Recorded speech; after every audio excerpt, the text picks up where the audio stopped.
जी sir, आज मिलने का क्या मकसद है लोगों से?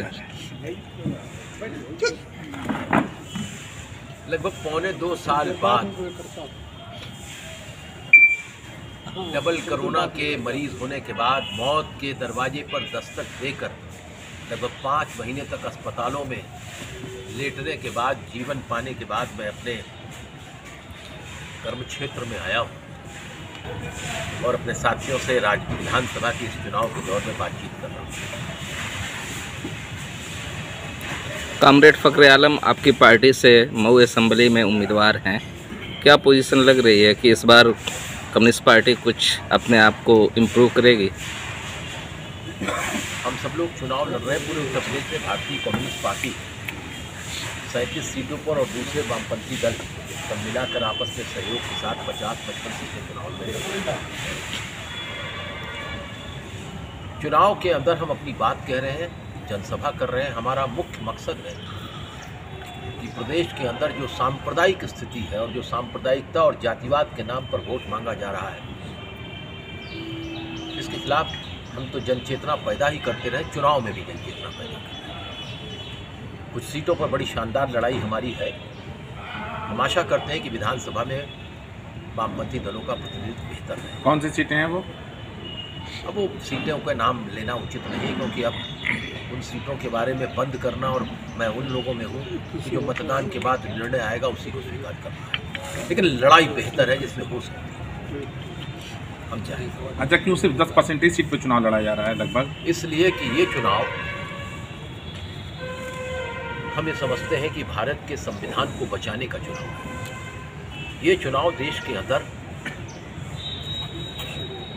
सामाजिक सद्भाव को बरकरार रखने के लिए चुनाव है। ये चुनाव देसी और परदेसी पूंजी की समाज पर हो रही गिरफ्त से उसको बचाने का चुनाव है। और ये चुनाव सबसे ज़्यादा ये है कि जो क्रोनी कैपिटलिज्म है, जिसे मैंने शब्द दिया आवारा पूंजी से बचाने का चुनाव है, क्योंकि इस चुनाव से कई परिणाम निकले। अगर उत्तर प्रदेश के अंदर भारतीय जनता पार्टी का सफाया होता है तो देश के राष्ट्रपति चुनाव में भी इसका प्रभाव दिखाई पड़ेगा।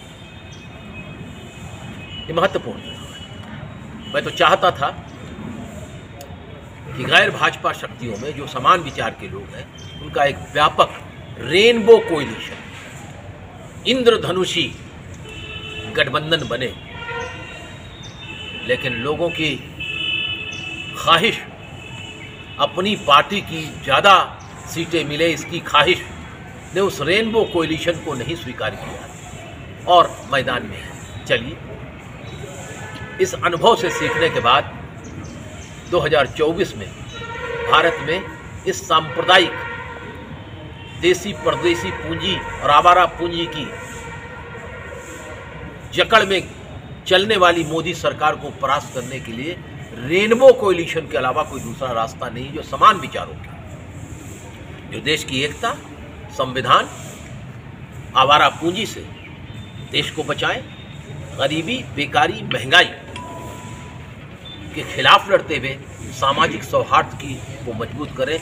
उसके लिए एक रेनबो कोएलिशन की जरूरत है। मेरा दूसरा महत्वपूर्ण पॉइंट यह है कि उत्तर प्रदेश का चुनाव तो हो रहा है, लेकिन उत्तर प्रदेश में हो क्या रहा पिछले 30 वर्षों से? उत्तर प्रदेश से पिछले 30 वर्षों से उत्तर प्रदेश की जनता का पैसा तबाह और बर्बाद किया जा रहा है। उत्तर प्रदेश की विधानसभा और विधान परिषद अपना औचित्य खो रहे हैं। यहाँ लाखों लाख करोड़ों हजारों करोड़ रुपया खर्च करके असेंबली का चुनाव हो रहा है। मऊ की विधानसभा में अब तक 150 करोड़ रुपया खर्च हो चुका है विभिन्न पार्टियों। लेकिन क्या हो रहा है? मऊ के विधानसभा या मऊ की विधानसभाओं के चुने हुए विधायक जनता की आवाज विधानसभा में रखते हैं क्या? उत्तर प्रदेश की विधानसभा पिछले 20 साल से औसतन सिर्फ 35 दिन काम करती है साल में। इस साल में 35 दिन काम करने के लिए इतना हंगामा है। भारत की संसद 40 दिन से ज्यादा काम नहीं करती है पिछले 15 साल से।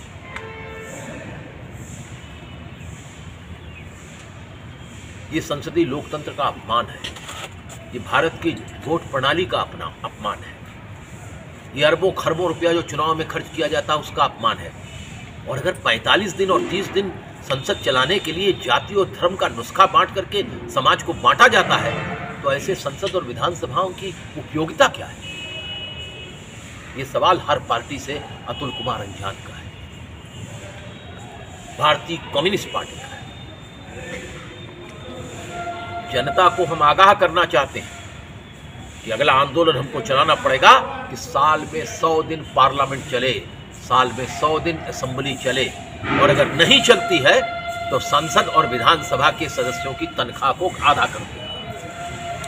आप किसान लीडर हैं और 100 दिन किसानों के जो तहरीक, 1 साल पूरे किसानों की तहरीक चली और मोदी सरकार को किसानों की जो बिल थी उसको वापस लेना पड़ा, तो क्या आप समझते हैं कि उत्तर प्रदेश में किसानों की जो बिल को लेकर मामला था उसका इलेक्शन पे इफेक्ट करेगा? निश्चित रूप से जो किसान विरोधी 3 कानून लाए गए थे, जो आवारा पूंजी को मजबूत करने के लिए लाए गए थे, आवारा पूंजी ने इस देश के अंदर मोदी जी के साथ साठगांठ करके देश के एयरपोर्ट को अपने हाथ में ले लिया। 8 एयरपोर्ट अपने हाथ में ले लिया। सर, आवारा पूंजी को थोड़ा डिफाइन कर दीजिए। देश में 3 तरह की पूंजी चलती है। एक है सरकारी पूंजी। सरकारी पूंजी वो है जो सार्वजनिक क्षेत्र में है, बैंक है, LIC है, रेल है, भेल है, IDPL है, ये जो सब बड़े बड़े कारखाने, बैंक है, ये सब सरकार की पूंजी से, हमारे आपकी पूंजी से, LIC है, ये सब हमारे आपके टैक्स की पूंजी से है। और यहाँ पर करोड़ों लोग काम करते हैं और इसी में आरक्षण मिलता है, इसी में सामाजिक सुरक्षा मिलती है, यहीं से पेंशन चलता है। ये भारत की रीढ़ है। दुनिया के अंदर आर्थिक संकट पैदा हो जाता है, लेकिन भारत का सार्वजनिक क्षेत्र मजबूत है, सरकारी पूंजी मजबूत है, इसलिए यहाँ पर असर नहीं पड़ता। अमेरिका ढह जाता है। अमेरिका के 450 इंश्योरेंस कंपनियां निजी क्षेत्र की तबाह हो गई, बैंक बर्बाद हो गए। हमारे यहाँ नहीं, क्योंकि हमारे यहाँ राष्ट्रीयकृत बैंकों का एक मजबूत आधार है, हमारे एक मजबूत LIC, एक मजबूत GIC है, general insurance corporation, oriental insurance corporation, national insurance corporation, ये सब है। तो ये सरकारी पूंजी है जिसमें, यही तो हम मांग करते हैं आरक्षण की। आज देश में पिछड़े दलित लोग, आर्थिक पिछड़े लोग और नौजवानों को, और एक जो नया मध्यम वर्ग उभरा है, ये सार्वजनिक क्षेत्र से उभरा है। यही पेंशन मिलती है, यही बोनस मिलता है, इसी बोनस और पेंशन से बाजार बने हैं। इसी बैंकों के राष्ट्रीयकरण के बाद ये नए नए बाजार उभरे हैं, जहां बहुत छोटे दर पर लोग ऋण लेकर के बड़े बड़े कारखाने और मकान, दुकान चला रहे हैं। हुंडी गायब हो गई। 30-30% पर लोग ब्याज पर लोग लेते थे, अब 4%, 8%, 12% पर लेते हैं। चक्रवृद्धि ब्याज जो साहूकार लेते थे समाप्त हो गया। ये सरकारी पूंजी का। एक आई दरबारी पूंजी। दरबारी पूंजी 2। ये दरबारी पूंजी क्या है कि 200 करोड़ रुपए किसी बड़े देश के पूंजीपति के पास है, वो विदेश से नई टेक्नोलॉजी ले आया और यहाँ बैंकों से 2000 करोड़ रुपए लेकर के उसने कोई बड़ा कारखाना अत्याधुनिक लगाया। वॉशिंग मशीन का कारखाना, फ्रिज का कारखाना, एयर कंडीशन का कारखाना, अत्यंत आधुनिक बर्तन साफ करने की मशीनें सब लगाई और भी बहुत सी चीज़ें लगाई, दवाई की कंपनियां भी लगाई और खूब मुनाफा कमाया। जिसका एक उदाहरण है हीरो होंडा। होंडा कंपनी के साथ यहाँ के हीरो लोगों ने समझौता किया उनकी टेक्नोलॉजी के साथ। बाजार अपना, उनकी टेक्नोलॉजी, कुछ पैसे, बाकी पैसा भारत की सरकार की बैंकों का।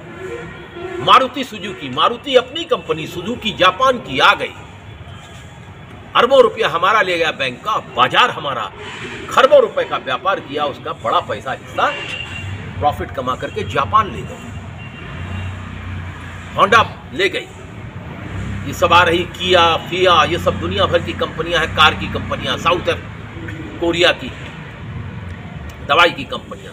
ये है दरबारी। इसमें भी रोजगार मिलता है, लेकिन हाई टेक्नोलॉजी है, यहाँ भी रोजगार मिला पढ़े लिखे। ये दरबारी पूंजी को मनमोहन सिंह जी ने भी प्रोत्साहित किया और इसका नाम रख दिया उन्होंने PPP, पब्लिक माने हमारी सरकारी बैंकों का पैसा, प्राइवेट जो लोग लेके आए, पब्लिक प्राइवेट पार्टनरशिप, ये हो गई दरबारी पूंजी। और तीसरी है आवारा पूंजी।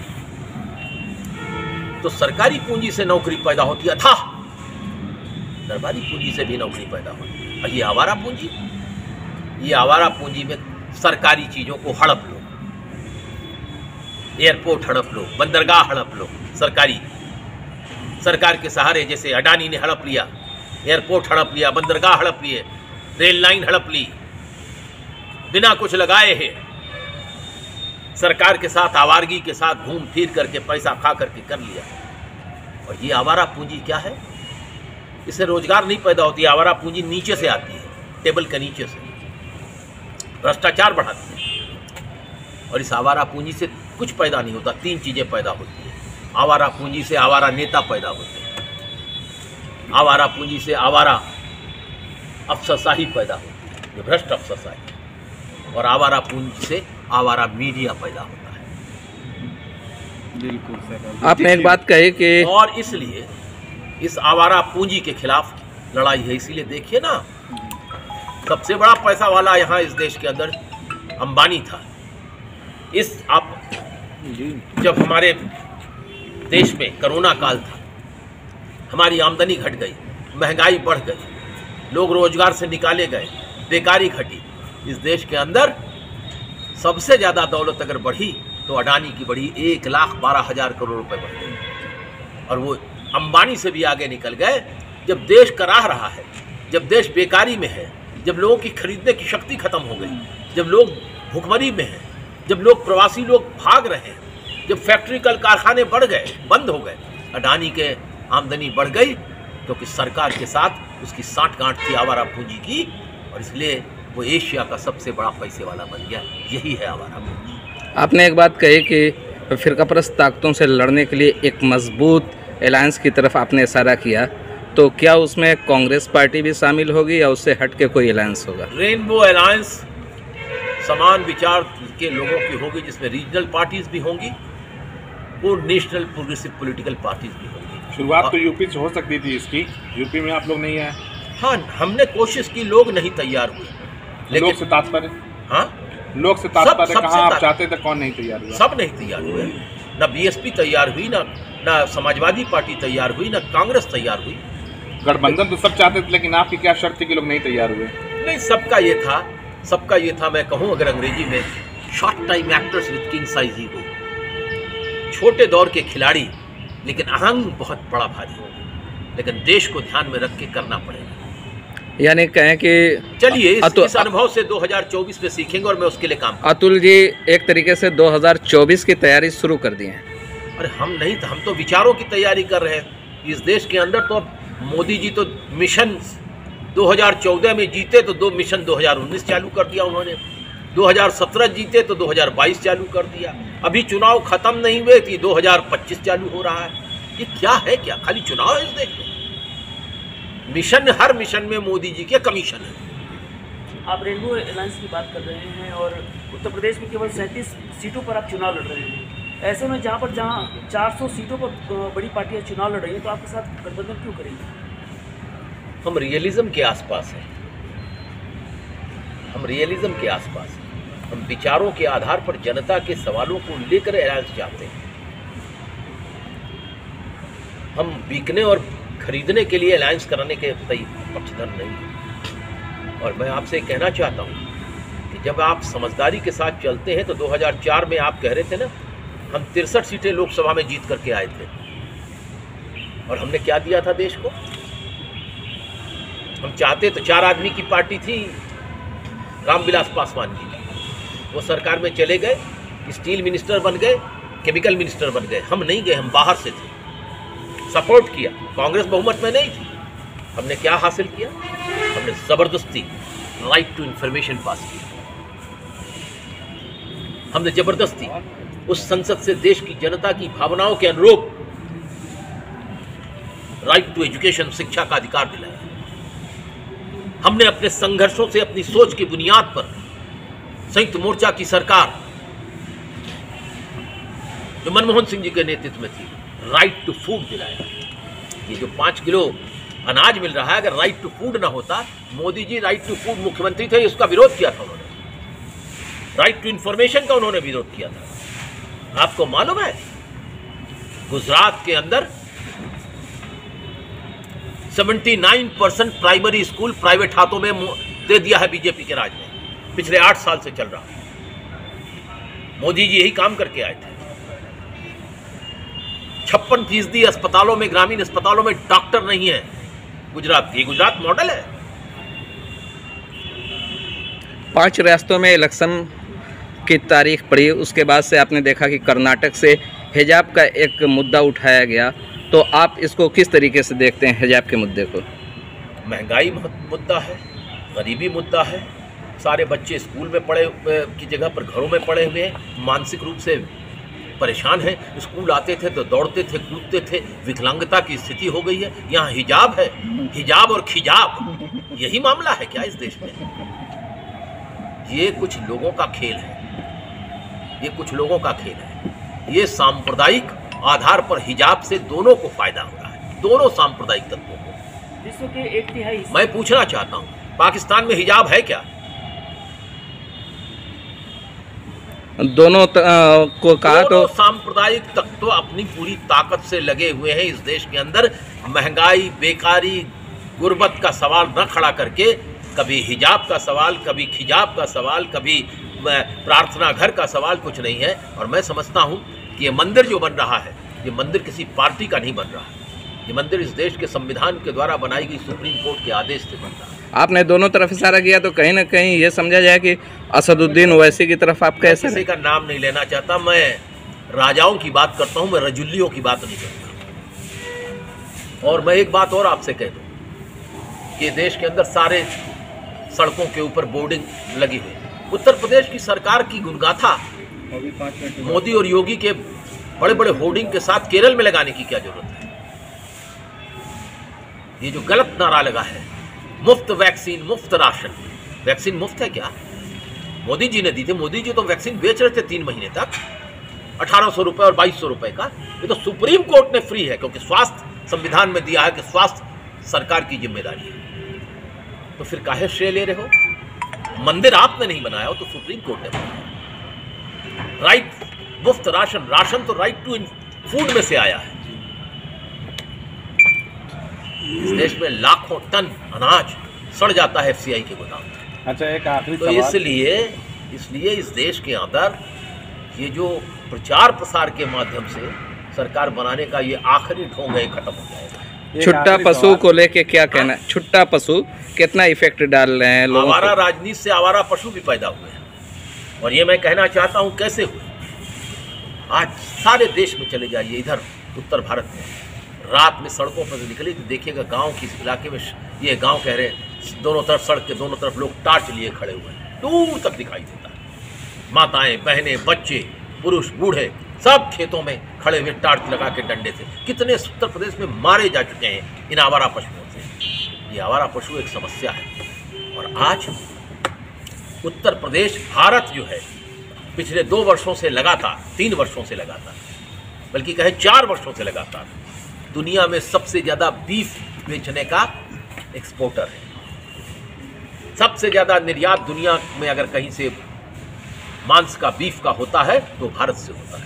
पिछले साल लगभग 45,000 करोड़ रुपए का बीफ भारत से एक्सपोर्ट हुआ था। एपेडा जो भारत सरकार की संस्था, ये उसके आंकड़े हैं। और ये बीफ क्या है? इसमें सब है। भैंस है, भैंसा है, गाय है, बैल है, सबका है। भारत नंबर 1 है। और 10 बड़े नंबर 1 कंपनियों में से 4 बड़ी कंपनियों के मालिक भारतीय जनता पार्टी के संगीत सोम, जो मुजफ्फरनगर के दंगों में से जिनका नाम आया था, उनकी भी कंपनी है। अल कबीर किसका है? नाम है अल कबीर से, आपको लगता होगा कि मुसलमान का है, लेकिन इसके भी मालिक भारतीय जनता पार्टी से संबंधित। ये वैसे ही है जैसे 80 में एक बड़ा भारी बवाल हुआ था। उस समय जनसंघ और RSS के लोग, भाजपा ने कहा कि वनस्पति घी में देसी गाय की चर्बी मिलाई जा रही है। और बड़ा हंगामा हुआ था पार्लियामेंट के ऊपर। अटल बिहारी वाजपेयी जी ने और RSS के लोगों ने बड़ा बवाल किया था। और बाद में जब उसकी इंक्वायरी की गई तो मालूम पड़ा, जानते हैं, वो वनस्पति घी जिसमें ये चर्बी मिलाई जा रही थी, कौन सी कंपनी थी? जैन शुद्ध वनस्पति, गाजियाबाद में कंपनी, मालिक कौन? लाला हंसराज गुप्ता। लाला हंसराज गुप्ता कौन? दिल्ली के पहले मेयर। लाला हंसराज गुप्ता कौन? दिल्ली के सरसंघ चालक। ये है बंद। मतलब कह रहे हैं कि सरकार के डबल स्टैंडर्ड हैं, गरीब लोग, इंजन की सरकार के डबल इंजन स्टैंडर्ड होंगे, गरीब लोग नहीं खा सकते और सप्लाई हो सकती है। गरीब लोग नहीं खा सकते, सप्लाई हो सकती है। गरीब खाएं या ना खाएं, लेकिन देश में तो कह रही, तो देश धर्म का काम है। अंजान जी, हाँ। आपने कहा कि 2017 के पहले आपसे रिकॉर्ड ही बात हुई थी, उसमें अखिलेश ने जिस तरह से कार्य किया, आने वाले समय में उनके लिए क्या सुझाव, क्या कमी थी? क्या बहुत सारी कमियां थी, उन कमियों को दूर करने की जरूरत है, विकास के नए मॉडल बनाने की जरूरत है। मैं बार बार चीखता रह गया, एक ही बात कहता हूँ, मैंने बहुत संघर्ष करके इस मऊ जिले के अंदर एक अस्पताल की स्थापना करवाई जो टड़ियाओं में। जिला अस्पताल में बच्चों के लिए जो है वो वहीं से ऐलान करवाया मुख्यमंत्री श्री अखिलेश यादव जी से और श्री मुलायम सिंह यादव जी के सौजन्य से। वहाँ पर छोटे नवजात शिशुओं के सांस लेने में जो कमी होती थी उसके लिए मशीन, इंक्यूबेटर मंगवाए, ये उन्होंने बहुत कुछ किया। मैंने अंडरग्राउंड वायरिंग के लिए पैसे दिए, बहुत सी चीज़ें की। मैं उनसे कहता रह गया, यहाँ एग्रीकल्चर यूनिवर्सिटी बनाई, जगह है यहाँ कृषि विज्ञान केंद्र, नहीं हो पाया। संभवतः 2016 था, इसलिए नहीं हो पाया। मैं यहाँ चाहता था कि MSc, BSc, M.Com और B.Com के सरकारी कॉलेजेस बने। ये सब जरूरी है। ये शिक्षा का जो बाजारीकरण हो रहा है, इसको रोकने के लिए सरकार को MSc, M.Com, B.Com, BSc के, नर्सिंग के स्कूल ये सब खोलने पड़ेंगे। यही है, इन्हीं को नए तरीके से करना पड़ेगा। और मुझे उम्मीद है कि अगर उनकी सरकार बनेगी तो इस दिशा में आपने मेडिकल कॉलेज की बात की टड़ियाओं के लिए, जबकि यहाँ पे सरकार का दावा है कि यहाँ पे परदहा मिल को मेडिकल कॉलेज का आवास बनाया जाएगा और सदर हॉस्पिटल को मेडिकल कॉलेज के रूप में दिया। इस पर आप कितना सहमत हैं? मैं किसी बात से नहीं सहमत। मैं परदहा की मिल को वापस चलाने के चक्कर में और यहाँ नए स्थान पर परदहा की मिल जो है नए और मॉडर्न मेडिकल कॉलेज को नहीं बना सकती। मॉडर्न मेडिकल कॉलेज के लिए यहाँ ज़मीन किसानों की ली जाए, ऊसर बंजर है, वो तमाम है, आप उसको लेकर के लीजिए बड़ा स्कूल, कम से कम 100 एकड़ की ज़मीन लेकर के अगले 50 वर्षों को ध्यान में रखते हुए डॉक्टरों के लिए अलग, नर्सेस के लिए अलग, पैरामेडिकल स्टाफ के लिए अलग,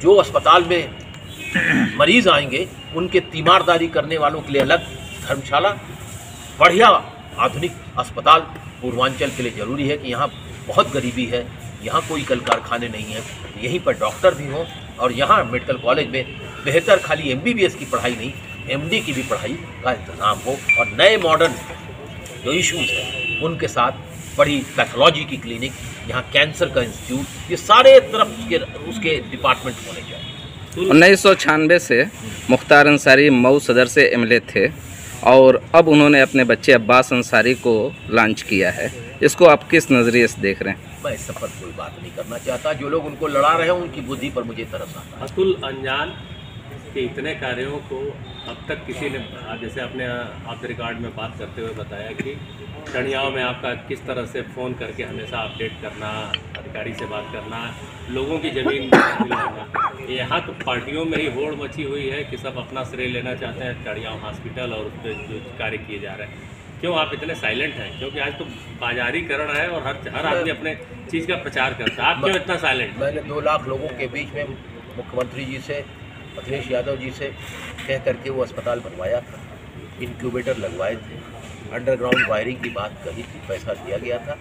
यही काम है, लोग जाकर पूछें ना, इस जिले के लोगों को सोचना चाहिए ये कितना महान जिला है कि यहाँ पर MP भी जेल में है और MLA भी जेल में, तो क्या विकास होगा? मैं बोल रहा हूँ, अपनी बात बोल रहा हूँ। मैं बहुत ज़्यादा निचले स्तर की बात अपने स्तर से नहीं कर पाऊँगा, चाहे लोगों को अच्छा लगे चाहे। अभी आपने एक बात कही, पीठ पे हंटर और सीने पे छड़ी, क्या चाबुक, छड़ी की छड़ी पड़े, छड़ी हाँ छड़ी पड़े। क्या है आपका इशारा? हाँ, कोई इशारा नहीं, इशारा नहीं है। पिटाई हो रही है ना, महंगाई से, बेकारी से, सांप्रदायिकता से। है? ये गैस का सिलेंडर 1000 हो गया, 400% दवाइयों के दाम बढ़ गए, काम पर लगे हुए लोग निकाल दिए गए। ये हंटर नहीं केंद्र सरकार का है। अब आपको बताऊं, लोग बहस कर रहे हैं, 2 लड़के विद्यार्थी यूक्रेन में मर गए, 20,000 लोगों को आप एयरलिफ्ट नहीं कर रहे हैं, आप खुद ही एयर से घूम रहे हैं। याद है आपको खाड़ी युद्ध में 1,70,000 लोग भारत के थे, 1.5 महीने में वीपी सिंह की सरकार थी, सबको ले आए थे, सबको ले आए थे। आज क्यों नहीं लाया जा सकता 20,000 लोगों को? अब लाने की बात कर रहे हैं बहुत देर के बाद, जब हमारे लोग मर रहे हैं। मैं किसी तरह पर इशारा कर रहा हूँ नहीं कर रहा हूँ, ये अलग बात है। लेकिन हंटर है पीठ पर और छड़ी आ गई है पीछे, सामने आ गई है। ये सामने जो छड़ी है ये पड़ेगी, इस छड़ी से कुछ मिलेगा नहीं, कुछ मिलेगा नहीं। किसानों को हमेशा जो है दुगना आय करने के लिए भुलावा दिया जाता है, उनको गुमराह किया जाता है और दुगना करने के नाम पर उनकी शोषण होता है, फिर उनसे वोट लिया जाता है। क्या किसान के लिए बस कर्ज माफ़ी और से ही और बिजली और पानी से ही कल्याण हो जाएगा, उनकी आय दोगुनी हो जाएगी कि और कोई व्यवस्था करना पड़ेगा? या कर्ज माफ़ कर दिया जाए तो क्या उनको कायल या उनको आदी बनाया जा रहा है? इस पर क्या कहेंगे, आपका विजन? मैं देखिए एक बात बताऊं कि आपने बहुत सही प्रश्न किया है। स्वामीनाथन कमीशन के सिद्धांतों को, उनकी रिकमेंडेशन को लागू करने के लिए देश में आंदोलन खड़ा हुआ। 13 महीने तक आंदोलन हुआ, 750 किसानों ने अपना जान दिया। मैं भी बीमारी के बाद वहाँ जाकर के पढ़ा रहा, और मैं स्वामीनाथन कमीशन में भारत के किसानों की तरफ से मैं अकेला था, अखिल भारतीय किसान सभा के हुजूर के लिए किसानों की ये सारी बात नहीं थी। ये जिस पर पूरा आंदोलन चल रहा है C2+50, ये मेरा ही, आप सब इस शहर के, इस जिले के लोगों को, पूर्वांचल के लोगों को गौरव होना चाहिए कि ये मेरा ही बनाया हुआ, जिस पर मैंने तो यहाँ तक कहा कि कैसे नौजवानों को कृषि में आकर्षित किया, महिलाओं को कैसे किया। इस सारी बात पर मैं समझता हूँ जो अगर स्वामीनाथन कमीशन की सरकार कहती है, कृषि मंत्री नरेंद्र सिंह तोमर जी कहते हैं कि हमने 201 जो सिफारिशें से उनको लागू कर दिया, 254 सिफारिशों में 201 कर दिया, और ये हालत है किसानों की। अगर स्वामीनाथन कमीशन की रिपोर्ट को अगर आप 50% लागू कर दें तो 70% किसानों की समस्या का समाधान होगा।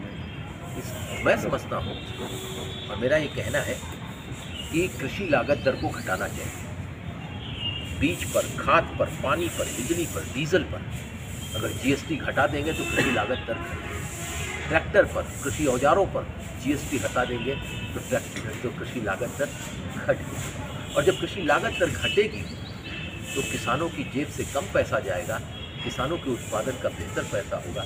आज की तारीख में बस लगभग 4800 रुपये प्रति क्विंटल गेहूं और धान के दाम होने चाहिए, और ये पैसा जब आएगा तो ये मत समझिए खाली किसानों के जेब में आएगा।